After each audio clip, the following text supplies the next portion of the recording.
এই যে এত কাউন্টার খুলছে, আমার তো আনন্দ হচ্ছে যে যে যেখানে আছে কাউন্টার খুলছে, আরো সেখানকার মানুষগুলো উপকৃত হচ্ছে, খাবার পাচ্ছেন না।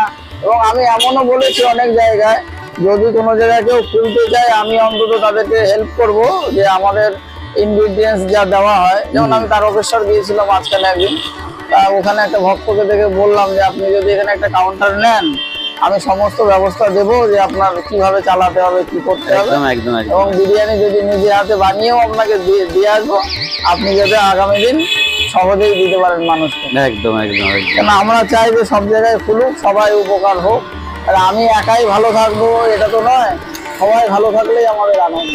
আপনারা শুনছেন ইতিমধ্যে রাধা মদন গোপাল ফুড রেস্টুরেন্টের ওনার প্রভু কি বললেন।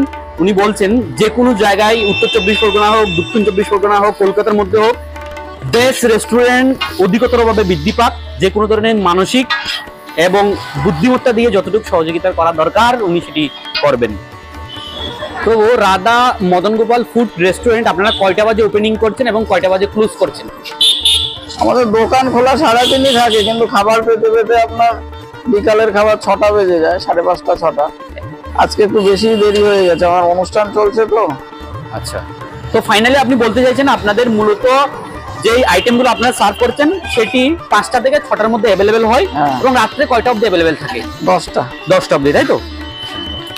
সমস্ত আইটেমগুলো আপনারা শুনলেন, বিকেলবেলায় ওনারা বেশি সার্ভ করছেন। রাধা মদন গোপাল ফুড রেস্টুরেন্টে আপনারা একবার আসুন।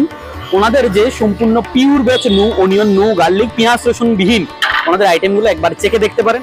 আপনাদের যে ওপেন রিয়াকশন সেটিও আপনারা এখানে শেয়ার করে যেতে পারেন। বলো, হ্যালো, বলো।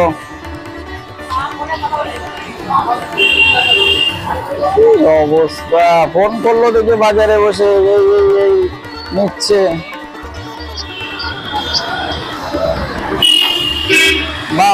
বাপন ফোন করলো তো আমারে,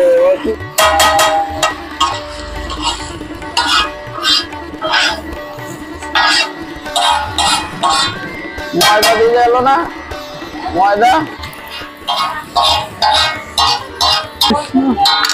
ভিতরে বসুন দাদা, ভিতরে বসুন, দিচ্ছি। হরে রাম হরে রাম, রাম রাম হরে হরে, কৃষ্ণ